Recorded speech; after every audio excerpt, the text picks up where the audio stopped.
Hello, everyone. This is Mr. Informal back with a new podcast. We are on the Mr. Informal 5858 edition of the Mr. Informal Podcast.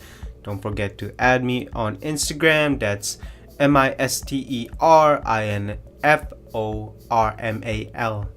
And check out the website mrinformal.com for your fashion and tech news. That's MRINFORMAL.com. So, with that introduction, here are the 4 topics for the 58th edition of the Mr. Informal Podcast. Patagonia actually endorsing Democrats. A social conscious fashion brand actually endorsing Democrats. That's going to be interesting. The Italian luxury brands are starting or have decided to hire new and young crafts or artisans. Number 3, Manhattan, New York is starting to become a ghost town. Retail ghost town. Number 4, the value of Virgil Abloh's Off-White is in the top rank based on a data that List had collected. It's going to be interesting, especially with all the hype that Off-White has, especially with all the hype that Virgil Abloh has received. Not only that, don't forget he is the new men's creative design for Louis Vuitton. So those are the 4 topics for the Mr. Informal Podcast. Let's go ahead and begin. So this is a big news for Patagonia. So based on an article that GQ has made, title is Patagonia Senate Endorsements 2018. Patagonia is now politicking on a local level by endorsing 2 candidates for the Senate, Tester and Nevada Democrat Jackie Rosen. So that's John Tester. He is a Democrat senator from Montana. Not only that, we also have another Democrat named Jackie Rosen. So why is that? Well, in the article, it also states that Patagonia says that the decision to endorse its first Senate candidates is fueled by the same issue that riled the brand up against President Trump. Both Tester and Rosen are candidates that Patagonia feels will fight for the public lands and environmentally friendly policies. We are supporting John Tester because he gives a damn about protecting public lands, and like us, he's committed to fight back against anyone who doesn't. Gennard said in a statement, citing Republicans in Congress who only serve the fossil fuel industry.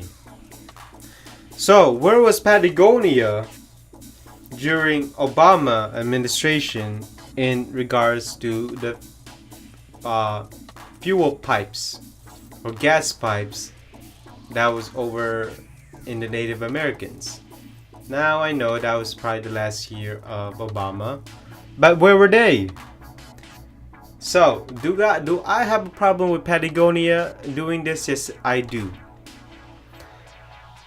I don't mind them voting for Democrats, but to endorse them is totally different. Okay, now you're really getting into politics. No, if you really want to save public land or even try to help advocate for public land, don't do it by endorsing. Just do it on your message. Do it for your marketing, t-shirts, donations, whatever it may be. Even donation through public lands or public parks, even landmarks and monuments. But don't do it through endorsements, even private funds. Because when you do that, it suddenly makes me realize as a consumer that, okay, you're trying to make some sales here based on your endorsements, and these endorsements are going to this political party or this politician we all know what politicians are. They're liars. And if they're not lying, then they're going behind your back lying. And they're doing some backdoor shenanigans.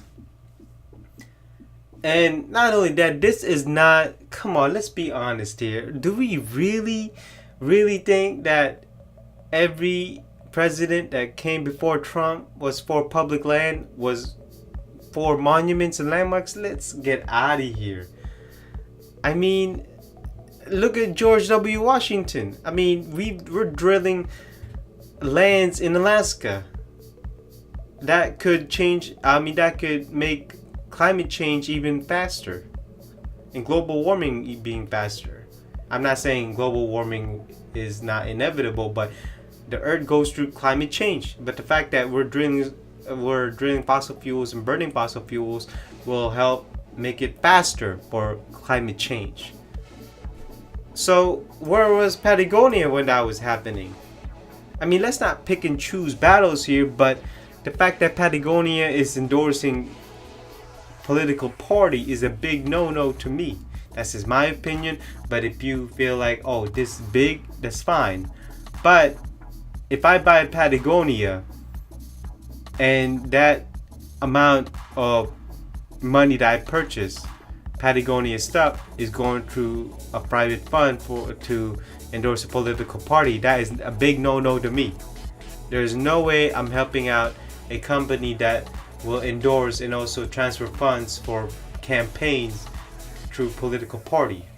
That is a big sensitive topic, and to me, Patagonia should not endorse it. Now, if you want to market it through your t-shirts, such as vote for the right to preserve public monuments, public parks, public lands, fine.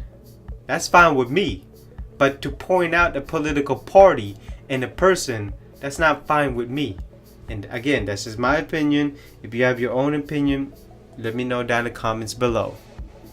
So, Louis Vuitton, actually, what's the LVMH? So, there's a LVMH stands for Louis Vuitton, Moet Hennessy. And Fendi is owned by LVMH, made a convention, or basically a presentation to the younger generation, high schoolers, to show how they make bags, arts and crafts, and also how they cut them, and so basically actually physically creating the item. Because Italy, or these luxury brands that have headquartered in Italy, will have a shortage of artisans in the near future because their current artisans will go in retirement soon. Not only that, Italy has a major issue with unemployment on younger generations. So in Italy, a youth crisis has been brewing in Italy for a while now. The unemployment rate for youth in Italy between 15 and 24 years old was just over 30%. Wow. Let me repeat that again. In Italy, between 15 and 24 years old was just over 30% in August. Unemployment rate, according to the National Statistic Agency, is that. Also in August, Eurostat, its European equivalent, noted that portion of young people between 20 and 34 neither in education nor training. In 2017, it was 29.5% in Italy compared to 7.8% in Sweden. Unbelievable. So, a report by Altagamma, the Italian Luxury Goods Association, estimated that some 50,000 people working in the luxury goods in Italy are close to retirement, and that it will be a struggle to find qualified personnel to fill these jobs. The article is in NY Times titled Italy Youth Unemployment Fendi Craftsmanship. You see that? So, for one, I'm glad that they're doing this, and I cannot believe it's taking them this long just to figure out that about 50,000% of their employees will go in retirement soon. Are you kidding me? Do these people not realize that to become an artisans or even master artisans or master craftsmen takes a couple years? You can even say 5 years. And they're about to retire. You need at least 3 years of training, especially when it comes to creating bags, sewing, knowing about leather, knowing about canvas, knowing about dyeing, knowing about stitch counts, knowing about what kind of thread you're using, knowing about the curvature of the bags or items that you are working with. Those take time. Now, I'm actually glad that MPMH did this presentation to the younger generations, because at least they have something to strive for, not just being an engineer, not just being a chef. Apparently being a chef is a pretty big thing in Italy as of right now, but it gives them another option to see through. Not only that, by working in a luxury brand, you do get a good prestigious position, and if you do tell people what you do and for which brand you are working with, it does put a smile on your face because they get to know who you're working with. Now, not to say that it's not hard work, because it is. Like I said, it takes at least 5 years to become a master. Not only that, you have to go through rigorous training. I mean, it's not easy. There's a reason why every bag takes more than 1 day to produce. It takes more than 2 days. It takes time. And then that's when you realize why certain brands have such a high amount of price. And I'm pretty sure that Fendi is not the only brand that's going through this, whether it be Gucci, Louis Vuitton, whether it be Valentino, whether it be Bottega Veneta, whether it be Ferragamo, whoever it is. I do think that these brands should not always hire old people or experienced people. I think they should also train younger people to make things even, because sometimes younger generation have certain ideas that they want to implement that older generation that don't bring out. Because when you're young, yeah, you're motivated, you want to bring out ideas, you have new ideas to present.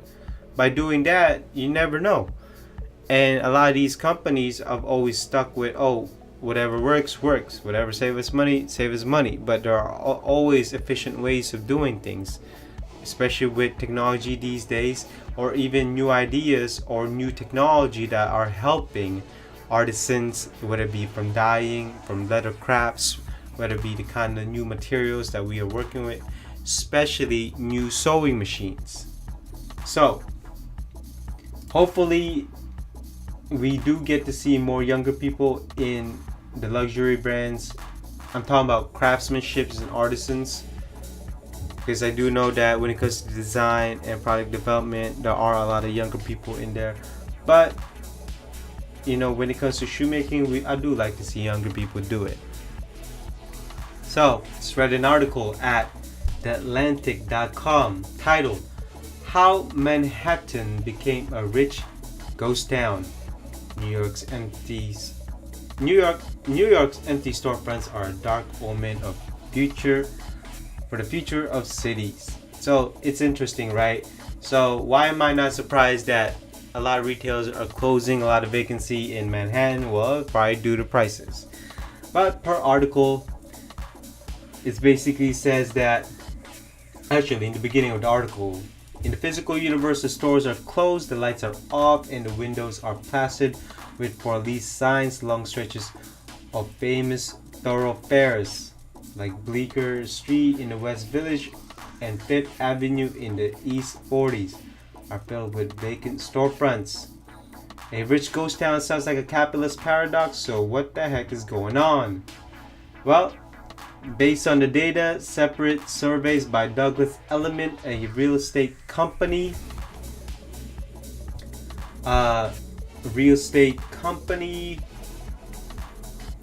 and Morgan Stanley determined that at least 20% of Manhattan streets retail is vacant or about to become vacant.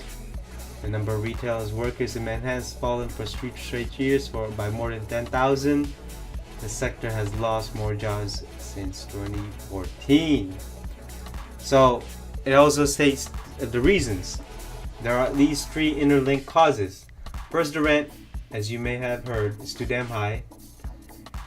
And then from 2010 to 2014, commercial rents in the most trafficked Manhattan shopping corridor soared by 89%. Wow. Second, the pain of soaring rents is exacerbated by the growth of online shopping. So, reason online shopping. And then, what's the third one? Oh, okay. So the third one is basically states that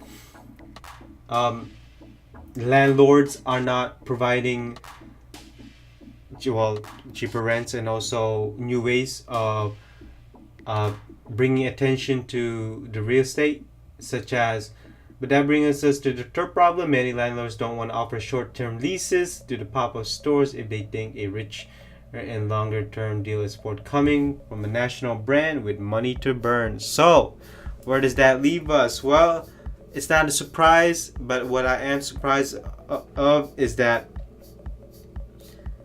I cannot believe that if you are a store owner or a building owner, you don't want to provide short-term leases. I think that's absolutely great. It brings more people and more traffic to the building, even if it's just a short-term lease, whether it be 1 week, 2 weeks, or even a month.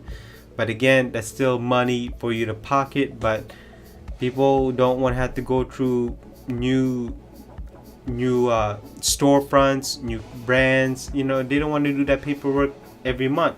And I find that lazy because sometimes you just need a pop-up shop, whether it be if money's tight or if there's profit to be made, whether it be short-term leases or long-term leases, you should be able to accept that. But the biggest thing of all is that I'm glad that Manhattan is not getting any love from these brands. And I'm glad that New York is having a hard time just trying to have all these stores maintain themselves. And I cannot wait until New York have this bubble of these high rents and all that stuff, because I don't understand why so expensive.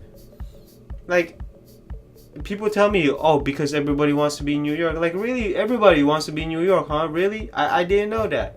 Like, who's everybody? Because I can understand San Francisco because of Silicon Valley, technology and innovation. That's where a lot of innovations are coming from. But New York, what does New York have? I do know that New York is the heart of the United States. There's no denying about it. Whether it be finance, whether it be fashion, whether it be media, whether it be sports, whether it be even tourism. I mean, if a hurricane or if New York was flooded, trust me, the US will help out New York as much as they can. Let's not forget, the New York Stock Exchange is there. That is where the US is trading stocks. That is the capital of US stocks. And if anything happened to it, the US will certainly help them out. But I just can't wait till the New York bubble comes. Hopefully there will be a time, maybe in my existence, that New York will come down in price or not even go up.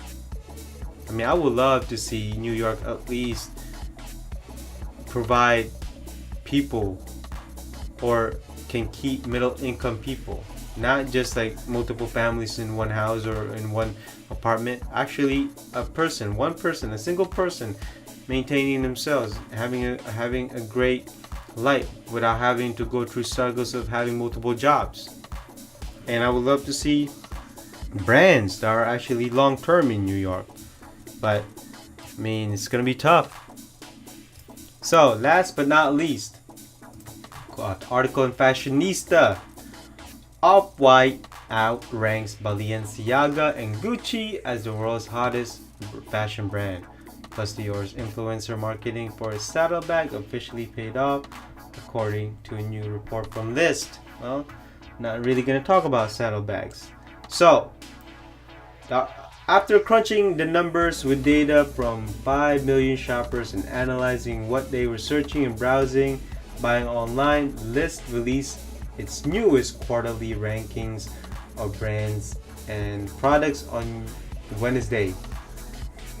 For the first time ever, Off-White officially ranked hottest fashion brand of 2018's third quarter, jumping 33 spots in the List index over last year. Virgil Abloh's luxury line has now surpassed Gucci and Balenciaga, which hold the second and third spot respectively. So top 10 on the list based on their data: Off-White, Gucci, Balenciaga, Nike, Prada, Versace, Yeezy, Betterments, Fendi, and Valentino is the 10th. So this, to me, this is just hype and marketing. That's all it is. Now do these brands innovate? Do these brands bring something new? Maybe.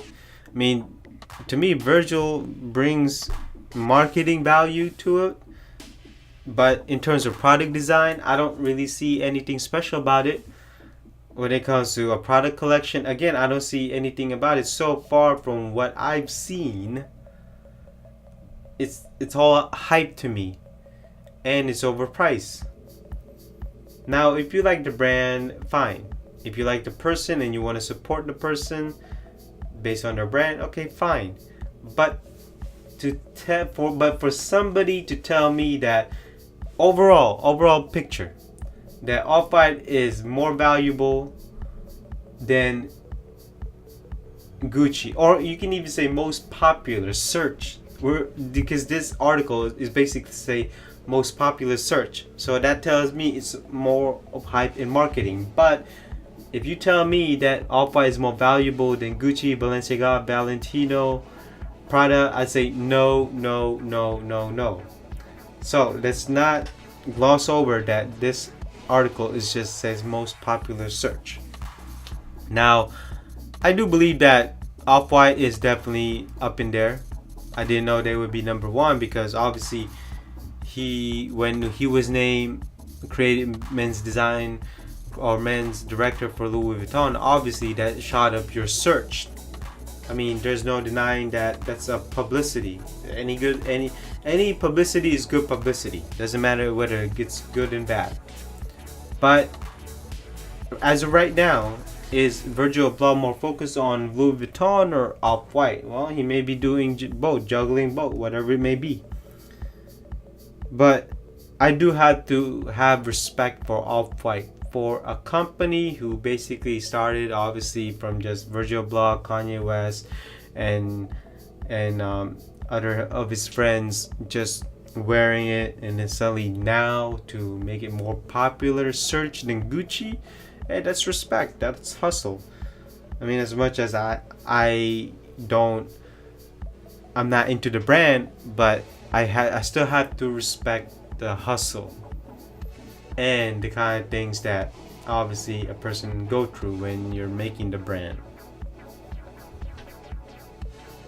And so that basically concludes the 58th edition of the Mr. Informal Podcast. I hope you learned something today. And if you have any comments, let me know down below. And if you have a different opinion than me, let me know down in the comments. So don't forget to add me on Instagram, and also check out my website, mrinformal.com. I will see you in the next podcast. Bye-bye.